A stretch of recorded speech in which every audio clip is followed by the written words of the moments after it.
He told me about one time that he zoomed way in on the bulletin board behind him and saw this decal for this obscure brand of coffee. And so he sent him a pound of the coffee, and the guy's going, "Well, on earth did you know I love this coffee?" And so if you play to those kinds of passions that people have, the people you're trying to reach, that's also a wonderful way to do it. And, it really shows that you're doing your homework. You're not just, this isn't a generic thing at all. And ultimately, I think whether you get one of my cartoons or you send something else or do something else, I think people just, especially in your industry, well, let's say our industry, people want to know that, I guess they want to feel like they love the way you think, right? I mean, if they say that, oh my God, you got them.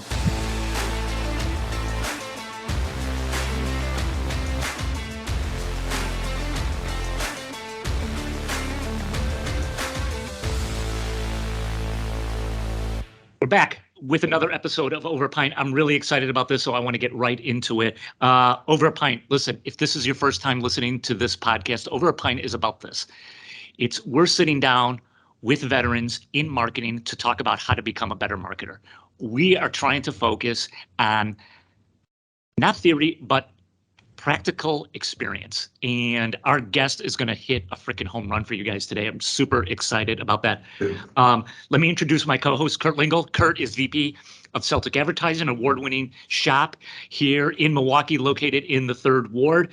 You got me, Pat McGovern, Director of New Business Development at Acedia, also located here in Milwaukee.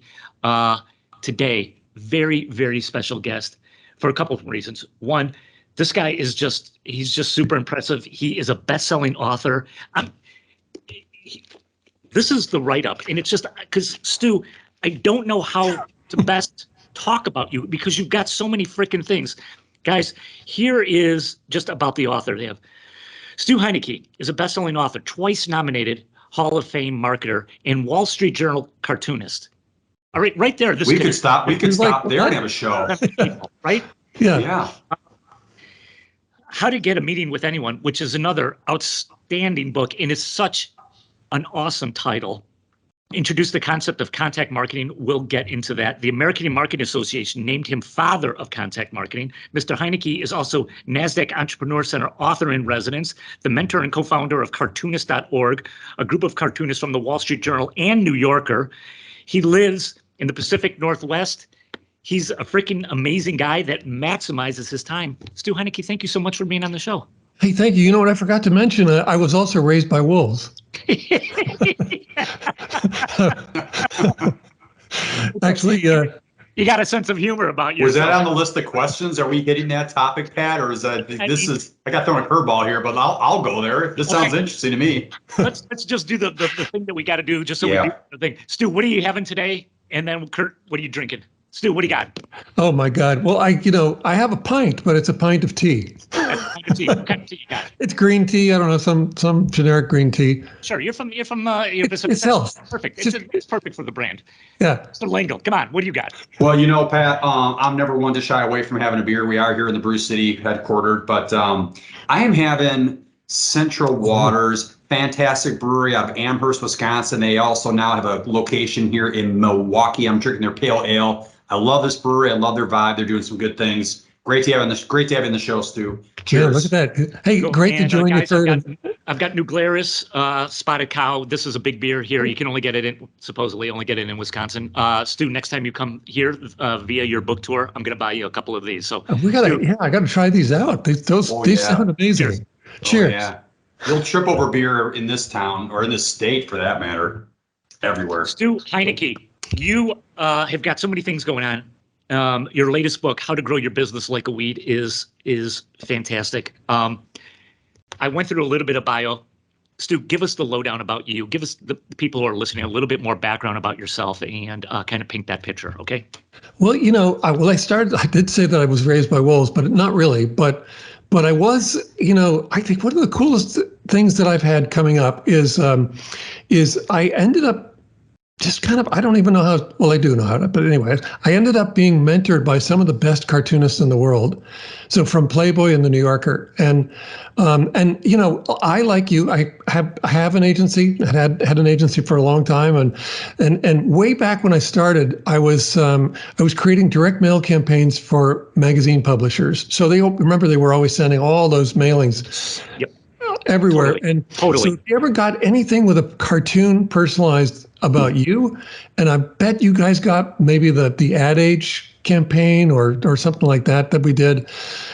These campaigns were setting all kinds of records, even though, God, this is so cool to be talking to advertising guys, because we remember David Ogilvy, and he used to say, you know, people don't buy from clowns. Humor doesn't work. It doesn't work in advertising.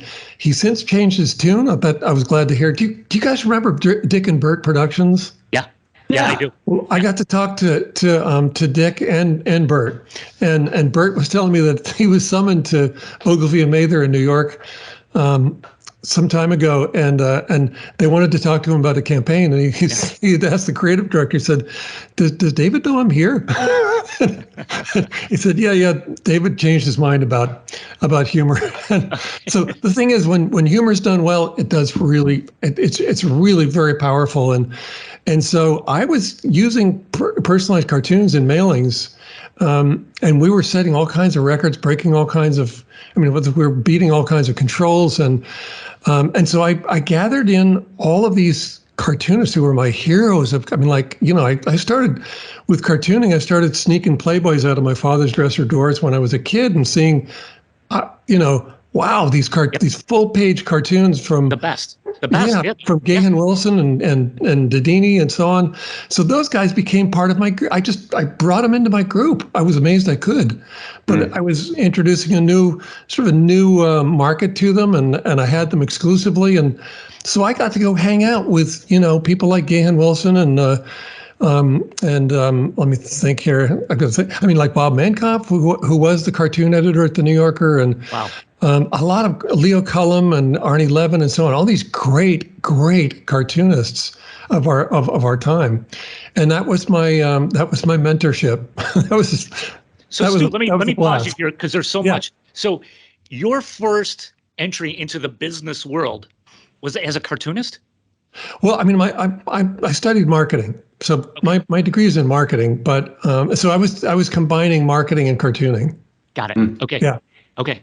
So speed us up then. So you become a okay. Yeah. Sorry. That's all right. Took a little while. So I'm a marketer, as you mentioned, all those things. I'm a twice nominated Hall of Fame marketer, and that's from all that use of cartoons in advertising and marketing. And the thing is, I discovered along the way that if I sent someone a cartoon, I would get through to them. A personalized cartoon. If I sent them a personalized cartoon, I would get through to them all the time. And at first it was like it launched my business, launched my agency.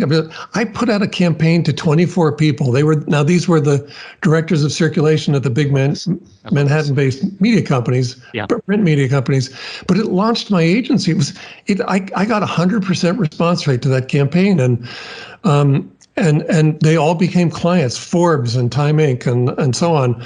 They all became clients. It launched my business. It was worth millions of dollars, and it came from this one little campaign that cost me $100. Of course, I had to write a book about that eventually, right? I mean, how does that happen? Right. I was worried. I was thinking, well, if I'm breaking through to presidents and prime ministers, literally, and of course CEOs and celebrities even, if I'm able to do that, what's everyone else doing? How are they breaking through? And that led to the book. And I don't know. It's been kind of a roller coaster career. It's been outstanding. Hey, Stu, I have to ask you this. So, what was the impetus, though? I mean, where was the inflection point that you said, "Hey, listen, I really need to write this book"? What was it what forces came together? It's like, yeah, now is the right time to do this. Just fascinated about that. Well, for getting meetings, it was when I was getting, and I thought, well, okay, isn't this cool? I can send a cartoon to anyone and get through to them. Yeah. But then it became more of, well, wait a minute. When you start focusing out, things get really interesting. So what's everyone else doing? And I started discovering the most incredible stories of what people were doing to get meetings. Like when someone used a homing pigeon to get a meeting with Steve Jobs, or when someone ran a full page ad to reach Larry Ellison and sell a company to him, like he wanted to get him interested in acquiring a company, and he did. He went for it, and so they spent $10,000 to run the ad, and it brought in a $350 million deal. So there are many stories. Well, these are kind of the extreme stories, but a lot of great stories of what people are doing to get meetings. And so I just had to share that. That was just something I just thought, okay, I don't know of any book out there. I knew of let's say, Selling to Vito by Anthony Parinello, but and that's about how to sell to these big companies, to sell to the top, but how do you reach them? And I had the key to doing it. So I had to do it. But the other thing I would say, Patrick, is that I think I'm writing books that I really wish I had had when I was in my 20s, because if I'd had these books to read, it would have changed my trajectory.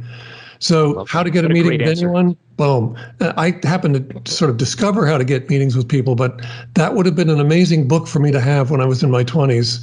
And similarly, the book about weeds, well, I mean, how to grow your business like a weed, that came from driving by a weed in the freeway and just going, oh my God, what are weeds up to? But if I had the book, it would have changed my trajectory. So I think that's what I'm doing, is I'm writing books that I wish I had when I was in my 20s. Stu, your latest book, How to Grow Your Business Like a Weed, is phenomenal. And here's why, in my opinion. I read a ton of business books. I think I'm a pretty avid reader when it comes to this space. You have a very interesting framework, the weed, and how businesses work. So that's interesting and definitely new. 2, you go into very, very large macro, but you also drill it down very finitely and very specifically with real takeaways. A lot of books don't do that. A lot of authors don't do that. A lot of authors don't have that experience. That's also great. The other thing, you're just writing about botany and weeds. I found fascinating. I honest to God found like the different types of species and how they survive. And the one that is like completely immune now to Roundup is like, wait a second. Crazy. Like I read that twice. Like, am I reading this correctly? It's just from just a pure botany standpoint, I thought was fascinating. Finally, the amount of research you did in here is nothing short of very, very impressive. I mean, you're talking to some awesome people in this. So, Stu, well done, man. Well done book. I hope everybody goes out and reads it. So let me ask you, how was it putting this thing together? Did it come did it flow? Was it, like giving birth? Give us a little bit of background about the book and your experience writing it. Hey, thank you. All of these comments, fantastic. And by the way, thank you for not asking if we're talking about the weed that you smoke. We're not. But I had an absolute blast doing this. I mean, and the first time I wrote, I put elements of business strategy together with weeds, with weed attributes, let's say. It was so weird to do it. It just felt so odd to do it. But when I did it, that makes sense. I don't remember what I wrote, but some sort of like a page-long passage about it. That really makes sense. Oh my gosh, look at this. And so it was just a blast. I knew, here's the thing. I probably should explain why I wrote this, or what happened to me that caused me to write it. So I was driving down the freeway, the Santa Monica freeway in Los Angeles a long time ago. And it was when the traffic used to move really fast. I don't think it does anymore. But anyway, we were just rushing by, and it's 6 lanes of traffic going this way, 6 lanes coming the other way. And in the middle of 40-foot wide, a median, all of it's concrete. Yep. And so it's, of course, no place for a plant to take root, but growing out of a crack in the concrete median was a dandelion. Now, that's not an unusual sight. We see that kind of stuff all the time. But this time I looked at it and I just thought, wow, look at this thing. It's, it landed in the most inhospitable environment you could imagine for a plant. It's just growing out of a crack. I don't even know, like, does it even get groundwater there? I don't know. I don't know how it survives like that. Right. But it found itself in that crack in the middle of a concrete of a freeway, and it didn't look. Well, I'll put it another way. It looked kind of happy. It looked, it was kind of bouncing around in the turbulence, and had those happy yellow flowers and those seed pods blowing the seeds around. It was just doing its thing from a crack in the concrete, running its process. And I thought that's just incredibly impressive. And then also just incredibly significant that there's no apple trees growing out of the cracks in the concrete medians of freeways. There's no petunias. Most plants can't. Well, basically, those plants don't have what it takes to be a weed. So it got me thinking, what is it that weeds have? What are they doing? Do they have a model that they're using? Is it? I mean, are they all like one family of plant, or what are they? How are they doing this? And I guess most importantly, is there something there that I can use or that we can use in our businesses? So all that came just a split. It was like, wow, look at that weed, and then poof, look, that's really impressive. And so I've been thinking about this for a long time, and I've been thinking, I want to live up to that example of the weed. I want to be just like the weed. And then it took me about 5 years when I started writing the book of interviews and research. I'm not a botanist at all. I didn't know anything really much about plants or gardening or anything like that. But so I interviewed weed scientists. I didn't even know there were such a thing, but weed scientists who help the agricultural industry deal with weeds, and did a lot of reading. And there's just such interest. There's such an interesting body of work out there on weeds and how they do what they do. And then interviewed some people that I just thought, okay, I want to interview someone like T. Boone Pickens, because I think he's a total weed. Well, he was. He's not alive anymore, but he's just a total weed. I mean, he was out raiding oil companies. That's pretty weed-like. And what's his story, and how does it relate to weeds? Does it make sense to him? And so I interviewed him and Kathy Ireland and many other business personalities and experts, and just like, what is this picture? What is it that weeds are doing to win out there in their field? And that's what helped me discover it. Stu, if I could really quickly, I too, what I love about the book is, Pat, you hit it on the head. There's a macro and there's a micro. It becomes applicable. And one of the things that I've always, for me personally, I've always loved quotes ever since I can remember. I've always been big on quotes. I love quotes. And it was funny when I was kind of going through your book, researching you, I took a lot of notes. And what I was finding was it was less about like notes that, it was less about the full content. I was like jotting down things that I was reading or you were saying that I thought were really cool. And I was like, how you were describing the weed. And I remember hearing your story about how you got the idea, but weeds have a way of working. They just do it. Somehow they love it. They don't let emotions get in the way. And I just was like, I'm just all of a sudden, like, I got sheets filled with quotes, but I'm like, I love it because it is very applicable. And then it starts to relate to me, which is what it should be. It should speak to me. And it's like, how many situations am I in? How many situations are you in, Pat? How many situations are the readers in where we have to do things maybe that normally, like you said, they're not the best. Like you said, like maybe an apple tree couldn't grow there, but somehow the weed gets it done and it looks happy doing it and it's optimistic. I'm like, so I wanted to throw that out there because I'm like, I was just jotting down all these little quotes. Like, I love it because I love quotes, and there were a lot that I extracted from the book and just learning more about you, which I think is pretty cool. Yeah, I think that's cool. You know what? I thought you were I love that. Thank you, Kurt. And what I thought you might be talking about is the quotes at the beginning of the book too. Because when I was researching for the book, like I thought, well, I got to just check. There must be some quotes by famous people about weeds that would be, encouraging and applicable. And there weren't any. They were all complaining about weeds. Anything that I found, they were complaining about the weeds. And so as I did these interviews, I'm saying, hey, now that we've talked about this, could you give me a quick quote about weeds as growth, sort of growth guides.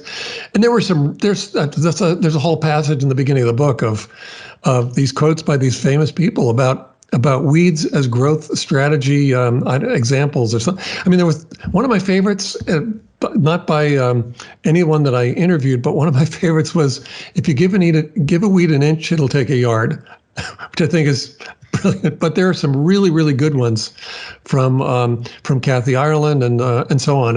I just loved that, collecting those for the book. Me too. Stu, you do a real nice acknowledgement in the back of the book. I think it's, a lot of people don't spend any time with acknowledgments other than you just have a very nice style about yourself. But what is very neat and very impressive, again, is the amount of people that you're thanking. So you mentioned T. Boone Pickens, Kathy Ireland, General David Petraeus, General Barry McCafferty, Heinrich Fisher. The list goes on. I mean, you're talking about A-list people here. Stu, how the heck did you get to these guys? Like, did you just say, hey, I'm calling up? Or how did you combine? I'm the guy who gets meetings. I know. Was that, did you find both books? But beyond that, no, you know what? It was,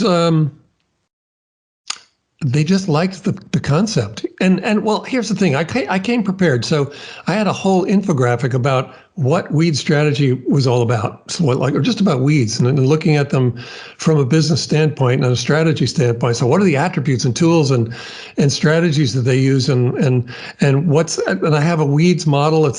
Weeds is an acronym for Weed Inspired Enterprise Expansion and Domination Strategy. So there's 8 levels of strategy. That was all laid out. So I had to do that first, because if we were going to have a conversation, we had to be literally talking from the same page. I didn't want them saying, well, I don't even understand. How could weeds, like, what are weeds? And I thought weeds were just a plant out of place or something, So that really helped a lot. And then, I don't know, there is one little kind of interesting story about Boone Pickens.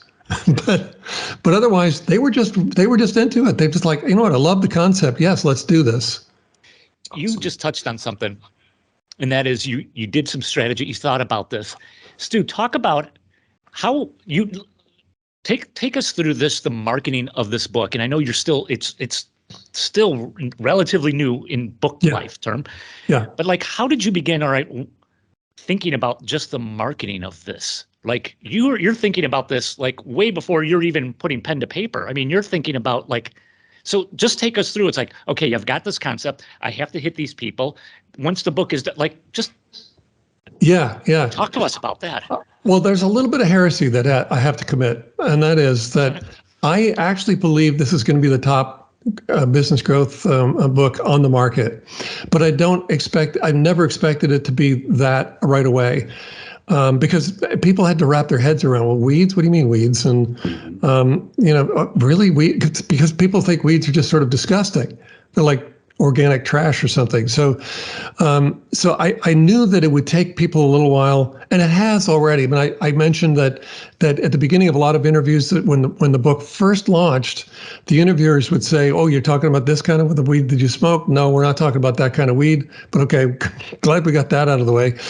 But we're talking about the weeds that are growing in your yard that you can't control. And why is it that you can't control them? What's going on? What are they doing? Because you could, all the other plants, the polite plant, if petunias were showing up in your lawn, you'd be able to control them really easily. So what is it about weeds that are making them not, or either a nuisance to you or not controllable? What is that all about? What are they doing? And what can you learn from them?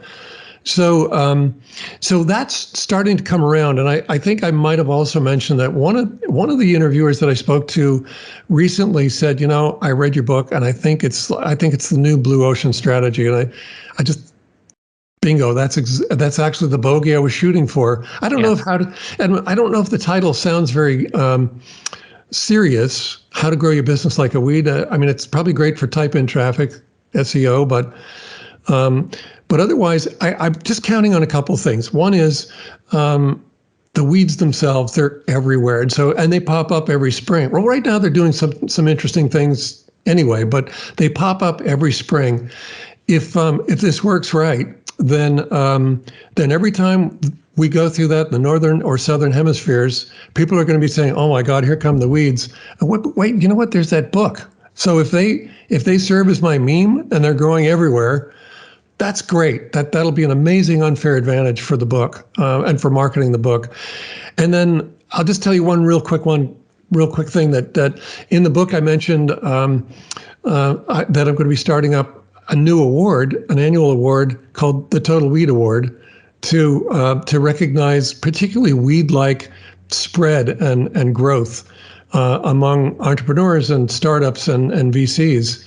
Well, we're teaming up with the NASDAQ Entrepreneurial Center on that award. So it's going to become a fundraiser for them every year, but it also becomes a great reminder in the space, right in the market, my target market, which is entrepreneurs, about the book. So those are some of the things that I'm doing to help market the book. You know what's kind of cool is you've made the weed a hero. And it just reminds me of a lot of those exercises where someone will show you something where, I don't know, maybe I show you a blank piece of white paper and someone will say, "What do you see?" "I see nothing." And then someone else looks at it and says, "I see an open canvas for me to do whatever I want. I see opportunity." And I kind of again, I pick up on words that you were throwing out there about this whole type of thinking. And, you could come up with a laundry list of things that you don't like about weeds, but you're looking at it and say, well, it's fearless, it's optimistic, it's resilient. And I absolutely love that. The other thing too, and I want you to talk about it because you talk about this, you were talking about say that again, what was the award, Stu? Oh, Total Weed Award. And you're going to, that's your property, correct? Yeah, that's mine. Yeah. And you're gonna make sure that you take, own, because you talk about that intellectual property. That's right. There will be thorns. There's a thorn strategy. Yes. Right. There you go. Yeah, you're not going to take it without my involvement, or use it without my. You're not going to take it, but you won't use it without my involvement. And it's going to be a lot of fun to call these entrepreneurs and venture capitalists total weeds. Love it. I think you guys are total weeds. I'm just saying. Thank you, Stu. One of the things that you're known for is contact marketing. You're the father of it, according to your LinkedIn bio. Talk about what is contact marketing. Give us that breakdown for us. Sure. Well, first of all, I'm just going to say contact marketing. I talk about unfair advantages in the weeds model, and contact marketing is a form of marketing to help us get through to our top prospects and accounts. So, and we do it in a way that, the response rates, the ROI figures, you guys are you'll either cringe or you're going to say, "Oh, that's really cool." So, because you're marketers. So, we've seen response rates that have gone to contact marketing campaigns. And again, these are campaigns that are they're micro-focused campaigns to help you break through to your most important prospects and accounts. So, the highest response rate we've seen to those campaigns is over 300%. And you have to wonder, well, what? Can I swear? Is that okay? Yeah. So what the hell is that about, right? How can you get more than 100? How can you even get 100%? But how can you get more than 100%? And what's happening there is that people were so taken by it that they started sharing it around. And those people that they were shared to also said, "That's really cool. I want to." They responded as well. So that's pretty amazing. In the world of direct marketing, where I started, we were talking about 1% response rates being fantastic. And if we look at digital marketing, the click-through rates and so forth, they're tiny. They could be hundredths of a percent or thousandths of a percent. So to hear someone say that they got 100% response rate back then even was heresy. What are you talking about? You don't know what you're talking about. But we were getting them, and I was getting it, and the more I started poking into other people using these methods for breaking through to their top accounts, they've been getting them. So it's like, phew, finally, someone else is getting these. Now, then also the highest ROI came from a campaign by a startup. They wanted to, they made a tongue cleaner, a tongue scraper, and so they've been selling these things for about a year through YouTube, videos that converted it to Sure. orders. So they had done about $1 million worth of business that first year. Well, then they wanted to get into Walmart, and it would have made a big difference to them. So they applied the way everyone else does, and nothing was happening. So some of their guys got frustrated, shall we say, and they did sort of this unauthorized thing. They ran a little Facebook ad, a $28 Facebook ad that said, Walmart employees have bad breath, but if you use our product, you won't, or something like that. Get in touch with us. And they targeted it to the right zip code for the Bentonville, Arkansas headquarters, and the right college educated, and this age range. They were targeting the executives at Walmart headquarters, and within 48 hours they heard from someone from like the legal department, I guess, or communications, saying, "Are you the ones behind this ad?" "Yeah, we are." "Well, gosh, would you take this? Would you take it down?" "Oh, of course we'll take it down." "Were you running this thing nationally?" No. We just targeted it to you." "Really? How did you do that?"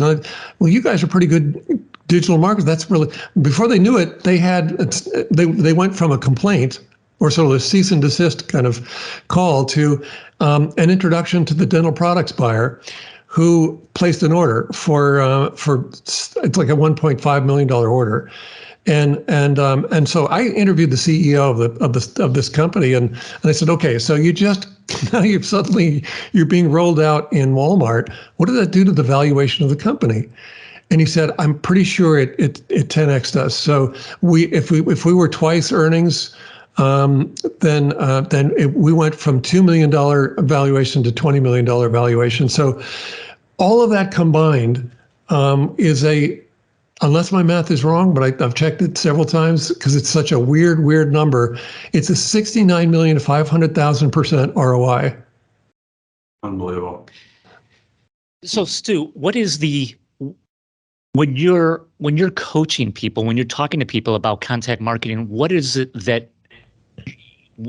the steps that you try to teach them? Is it thinking out of the box? Is it to be more specific with your focus? Is it all of those? Like, if I came to you and go, "Hey, Stu, I'm trying to get in touch with some people. How do I do that?"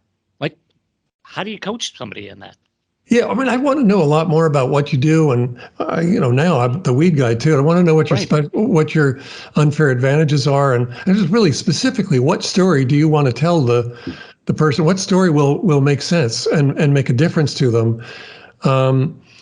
But then I would say have some fun with it, because you can get kind of outrageous. Oh, you guys are agency guys. You are expected to be outrageous, right? So there are all kinds of. I think.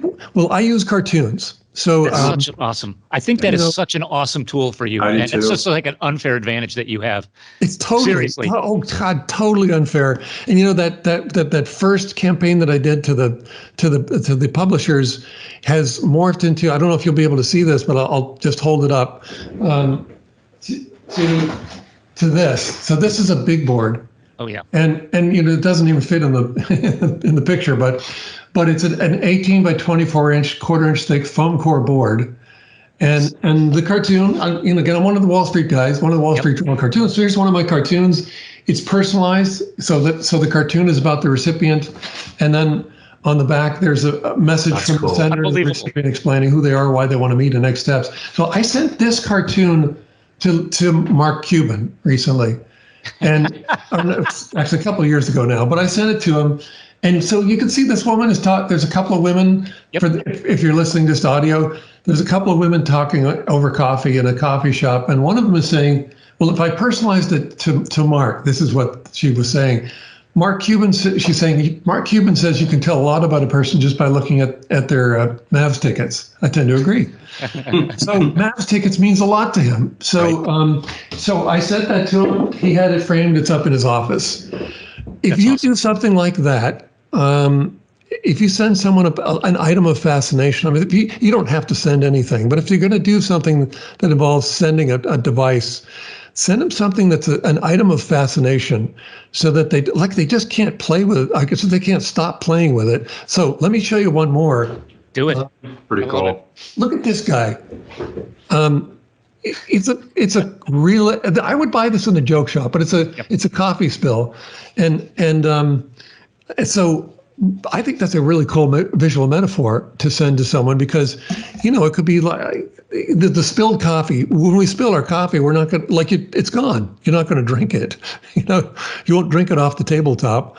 So it's gone. So it's a metaphor for spillage, for loss, for risk or risk management. It might be missed opportunities. So I think that's a great visual metaphor to either drop off at someone's office or to send to someone, maybe drop a Starbucks card in there and say, hey, why don't we have a cup of coffee? Or let's talk about spillage in your business. And because I've got a couple of solutions that I think will just absolutely surprise you. And we've done this with others in your industry. We should talk, but I'd like to talk over a cup of coffee. Maybe we could do a Zoom. That's cool. What's interesting is you're even as marketers, we get so especially I love where you're going with this because on the ad agency side, we're constantly trying to get someone to pause, like you were talking about, Stu. It's like, how do you get the CMO to pause? And I love it because you're focusing on the how, not just the what. And so often we just want to slam the what down someone's throat. But what you're showing us has thinking, it's clever. But getting back to the cartoons, and Pat, you said it, the cartoonists, that's Stu's unfair advantage. You've identified something also that you're just passionate about, and it's like earlier on as you were telling your story, that was a big part of your somewhere earlier in your career. It resonates with you, and that channel you get excited about. So now you've selected, I don't know if that's, like you said, is that your unfair advantage? But you've identified a channel that you just get wow about. So I think that's cool too. It's like if you can identify, it's like there's a lot of ways to do it, but if you can also add that intangible excitement, personal, how you're going to take it to the next level, and that's what you're doing. I can see that because you're excited about it. I'm like, well, it's going to be good then if he's already excited about it. Yeah. I mean, I think that's true. Now, I'm going to turn the tables a little bit, though, because a lot of people have also done really, really well with something. I'm like when I do the cartoons, it's broad personalization. We can send those to a million people if we want. I mean, that's what we were doing in direct mail. You would send it to a million people, and their name is in the caption, so it's personalized to each of them. So that's broad personalization. But there's also deep personalization. So that's been enabled by social media and the internet. We can find out a lot about someone before we ever talk to them, and so a lot of sellers have done really well with researching what has that same effect that you just described for me and cartooning in their lives, and so. God, so many stories of what people have done to just like I mean, like right behind you, Patrick, on the wall, I see the Celtics. The Celtic, the logo, and I don't know that. I don't think the NBA Celtics would make a lot of difference to you, but they might. I might think about doing something to invite you to a game or send you a signed jersey maybe from one of the Celtics players. You can, and Patrick, your background is blurred, but I know there's one fellow, Mikey Polly, who was saying he just goes and he looks for pictures of the person posting the piece. I'm sorry, from the person that he's trying to reach. He'll monitor their posts for a while and he'll look for especially pictures in their offices, for example. And he told me about one time that he zoomed way in on the bulletin board behind him and saw this decal for this obscure brand of coffee. And so he sent him a pound of the coffee, and the guy's going, "Well, on earth did you know I love this coffee?" And so if you play to those kinds of passions that people have, the people you're trying to reach, that's also a wonderful way to do it. And, it really shows that you're doing your homework. You're not just, this isn't a generic thing at all. And ultimately, I think whether you get one of my cartoons or you send something else or do something else, I think people just, especially in your industry, well, let's say our industry, people want to know that, I guess they want to feel like they love the way you think. Right. I mean, If they say that, oh my God, you got them. Stu, you hit on something in that we've heard this echoed from Julie, Kurt. She talked about it. Jamie talked about it. And that is really doing the research, understanding the customer. And, we all say that. We all say that in our business, right? You got to really understand that difference of just looking for the coffee just makes all the difference. That's the tipping point, right? That's what really triggers things. Stu, I want to pick up something that Kurt was saying, and you just struck me before we talked and got on the podcast today. I mean, you're a dude who's just loaded with optimism. And that's a part of your book too. Like, being optimistic is going to carry you a long way because you're going to hit a lot of rough periods. Stu, in your world, this is now you personally. How do you generate your own optimism? I mean, you can't be like up every day. So how do you generate this like kind of attitude? In the book, I would say, first I would have described what the weeds would tell us. The weeds would tell us, if they could talk, they'd say, look, we don't have emotions, so we don't let them they don't get in our way, but we see they get in your way constantly. So part of the weed mindset, sort of the entryway into the weed mindset, is to let your actions lead your emotions rather than the other way around. We know we need to work out. So instead of saying, I don't really feel like it, or checking in, like, how do I feel about working out today? Just do it. And when you do it, you'll feel very optimistic. You'll feel very excited and very optimistic. But I think the other thing is, I don't even, I'm just this, I don't think I've ever been asked this question. So I'm just like, sort of thinking of it as I go along here. But somehow I've believed that the impossible is possible. And so things like, I'm married to a penthouse cover model from Denmark, and it's because I reached out to her, and I needed to go to Denmark and meet her and interview her, and that's what led to where we've been together for a long time now. So it's like you just have to believe that the impossible can happen. Okay, we're going to have to circle back to that because I just heard my mic must be going out, Kurt. He just said he married a penthouse model from Denmark. I heard that too. Oh, okay. Yeah. Yeah. Oh, that's awesome. Stu, let me ask you this, because I'm always fascinated. We've had a couple of authors on. Talk to us just about your writing, just your process, because this is just a personal thing that I'm very interested in. How do you do it? Do you work from an outline? Are you up every morning? Are you writing all day? How did the book actually get finished? Like, what did you go through to get this book finished? Well, you know what I love about your question is, no, I don't. Well, I have an outline for the book. I mean, I need to know what I'm going to write. Okay. And I've done a lot of research and interviews and indexed all of that, so I know what I'm going to include in the chapter. But you know what I really love about the question is that whether I'm writing copy or for a campaign, or I'm writing a caption for a cartoon, or I'm creating a cartoon.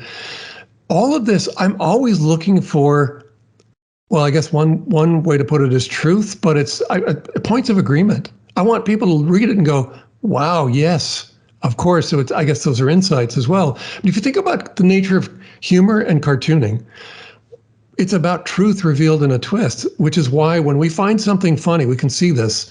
Before we can even stop laughing, we're going, oh my God, it's so true. It is like that. Because that's exactly what's happening. It's truth, and it's just universal truth, and that's what I'm searching for in my writing. I really hone this so that it reads like a campaign almost. And I don't want it to be wordy. I don't want it to be hard to read. I want it to be snappy. I want people to read it and just go, "Oh my God, I never thought of it that way." So I don't know if that makes sense or not. And then my process also is sort of clouded because I like to watch YouTube while I'm writing. I don't know why that's. What do you watch? Oh God, there's all kinds of really cool stuff. The Flying Cowboys are one of my favorites. Is these guys that fly these STOL aircraft, so short takeoff and landing, high wing. They're Piper, sort of like Piper Cubs, but they're more modern now. Yep. But they're on these giant balloon tires, and these guys land on the tops of mountains and in riverbeds, and they fly these things like someone else, like a group might ride their Harleys. So Gotcha. They're just a blast to watch, and some of So them build their you own got planes. this on and you're writing at the same time? Yeah, I don't even know why that works. Yeah. Somehow it It's does. distracting Yeah. as hell, but Yeah. I don't know. Somehow it works. How many hours a day, Stu, when you're really jamming? How many hours are you going on just the writing part of it? Well, I mean, I work during the week, so it was intensive during the weekends, Okay. mostly. If it was during the week, it'd be a couple hours I'd spend, but mostly weekends, and it's throughout the weekend. Gotcha. Yeah. If I could, I want to go back to the book real briefly, How to Grow Your Business Like a Weed. And I was thinking about this a little bit too, and it's like anything. Everyone has different access points. You never know what's going to resonate with me or Pat. But I was thinking about the book and all the different. I jotted it down. We talked about the thorn strategy, and there's the. I hope I'm pronouncing it right, but is it the rosette strategy? But so, depending on who you are and how you're coming into this, that could anchor you a different way. And I was thinking about the soil strategy. So you might get someone coming in, and I thought it was interesting. So you're covering a number of bases here, but it's all making sense. And I'm like, the soil strategy, isn't it basically, it's like you're talking a lot about just, don't let the business run you, basically. And it's like you don't want to be the part of the deliverable. It's very interesting. I'm like, I've heard parts of that theory, but then when you explain it, I'm like, it makes sense with everything else that you were talking about. It's like, okay, well, now you've anchored that to the thorn strategy and the rosette strategy, and you've got this big circle where it just all comes together, because somehow they do come together. Well, they should do, come yeah. together. I think it's cool. Yeah, they do, because the weeds have this perfected model. I'm just translating it. Yeah.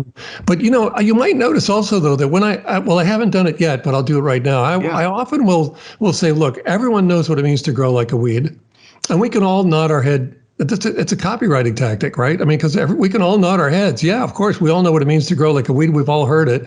And then I'll say that weeds never do anything. First of all, they deal with what is. We often don't. So they always deal with what is. They never do anything without an unfair advantage. They always they never work alone, and they never.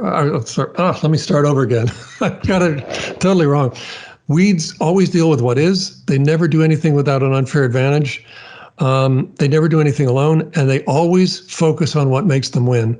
So those are all points of agreement that we can. It's sort of a copywriting tactic as well. If I was writing to you about weeds, that's what I would open with, right? So then you'd be going, oh yeah, you know what? You're right. I think I need to know more about what this is about. What do you want to tell me about weeds? Because I'm agreeing with all of this, and I hadn't thought about weeds that way ever. Good stuff. Stu, this is you touch upon this in your book, which is perfect timing. And I'd like to ask you to dig in a little bit on this. Is you spend some time talking about why this strategy is so important, and so important right now as we're kind of in this recession and things could be pulled back even further. Talk to us about why the strategy is so good right now with everything kind of up in really of a state of flux, especially in the marketing world. Yeah, well, I would say throughout the economy, we're officially in a recession, although the White House doesn't want to acknowledge it. We've had two quarters of contraction, so that's a recession, and so when I think about the nature of weeds, they're one of nature's. They're just one of nature's disruptors, sort of the force of disruption in nature. And weeds have this really interesting relationship to disruption, because they're disruptors, but they also understand that they'll be disrupted, and they have defenses against it. So disruption is a pretty big theme in weed strategy, actually. And well, so here we go. We've got a recession coming up. And I was theorizing that I know there's a class of people. It's like there's a political class, a permanent political class, and an investor class. There's also a recession class, and these are the people who somehow profit from recessions. And I was positing that, look, if you want to become a member of that class, I think weed strategy is the way to do it. I don't know that I would change weed strategy. I'm not sure what I would change about weed strategy during recessions. I just know that weeds live for disrupted ground. They love disrupted ground. So another word for that is yards and gardens and farmland. And so they're looking for those kinds of opportunities and they thrive in them. And so I think that if we just follow the things that weed strategy tells us to follow, that we're going to be doing very, very well during recessionary times too. Does that make sense? Makes total sense. It makes a lot of sense. Yeah. Stu, what you strike me as a guy who's always thinking about 4 or 5 chess moves ahead. So you got to be thinking about your next book. What is it? Well, remember I said I write books. I think the theme is I'm writing books that I wish I had when I was 20 or in my 20s. So I had a dream in my 20s that I was in the desert somewhere in the Southwest somewhere, and I was met by this older man who showed up in this sort of silver vehicle. He said, "Come on, get in. I want to show you something." So and then it flew to, well, it turned out it was me at, let's say, this age. And I wanted to tell my younger self about what was coming and what to do and what the really cool things that are coming my way. And so anyway, the older me took the younger me to my house on the slope side in Taos. I've never been to Taos. I'm not sure why that showed up in the dream, but it was just, the house was outrageous. My studio was this glass tube running up the side of the house, and it was just outrageous. And I think, wow, I woke up from that dream saying, geez, I mean, there's so much to do in life. I can't wait to do it. It was almost as though I did do that. And like the older me did show the younger me what I needed to do to get there. And so I'm now in my 60s, and I see a lot of the people my age, they're retiring, and I think retirement is kind of a nosedive. I think it's, there's a joke that retirement is fatal, and I guess kind of by coincidence. I don't know. Anyway, either coincidence or it is fatal. I don't want to go that route. I want to keep going up. So if we drew this graph of our lives, and that chart, so let me go. Okay, it is going the right way. So it's going up and up and up.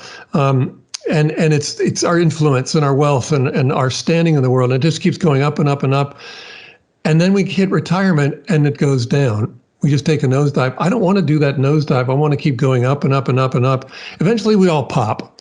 But I want to create a crescendo life. And so I keep saying I'm on the crescendo plan. I'm going to work out and I do all kinds of stuff. And I'm not going to retire that's the last thing I'm going to do. So I've also discovered that the things that I've done along the way, the mentoring with the great cartoonists in the world, which was really important, central to me. It was an amazing experience to get to have, and the retaining of my IP, protecting of my IP throughout my career. All these things have really helped me, so that now that I'm in my 60s, I've got books out.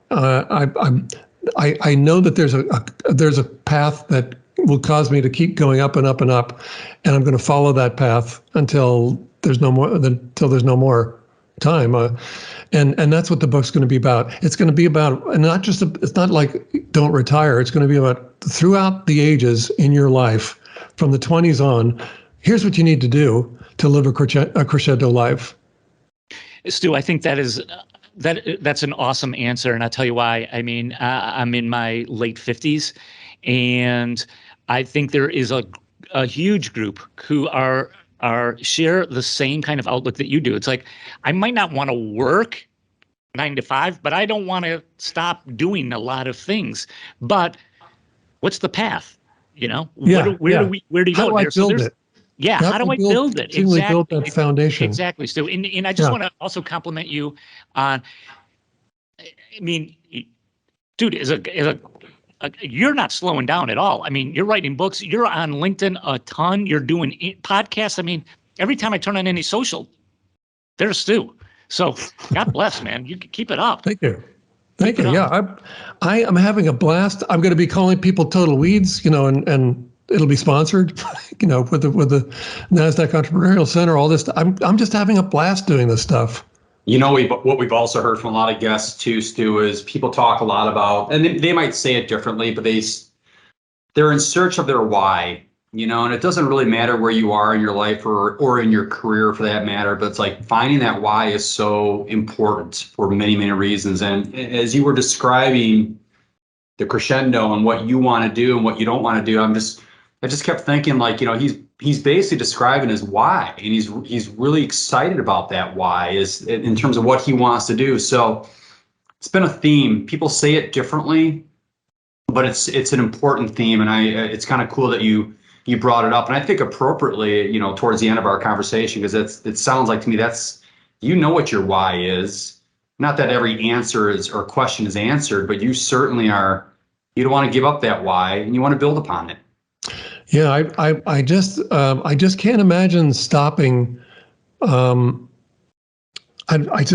can't tell you how opposed I am to retiring. It's just like I'm never going to do it. But I'm living on an island. It's beautiful. I mentioned my wife about how we met and so on. I wake up to her next to her every morning, going, "Oh my God, you're here." Because like by all rights, she shouldn't be here. But all of it is just amazing, and you can keep growing. You can keep building on the foundation that you start with in your 20s. And so I don't know if I've hit the why. I mean, I just think that life is it's just so unbelievably exciting. The things you can do, the things we can do. I want to go. I don't know if I'll ever do it, but I want to go wingsuiting in Norway or something. There are all these crazy things that we can do in our careers and just in life, and it can be such an adventure. And so I think that's got to be a big part. I think also just helping people.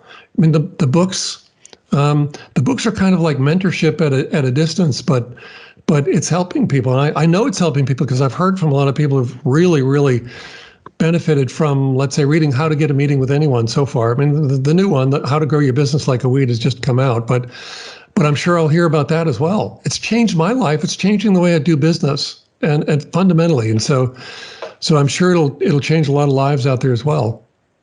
Stu Heinecke, author of How to Grow Your Business Like a Weed. Thank you so much for being on the podcast, talking about doing something crazy, coming on a small podcast like this. This is fantastic. You're a true mensch.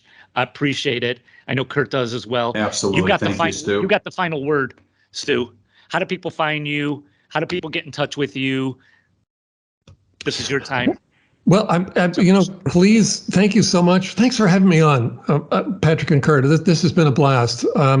I only regret that I didn't pick up a beer. I should have done that.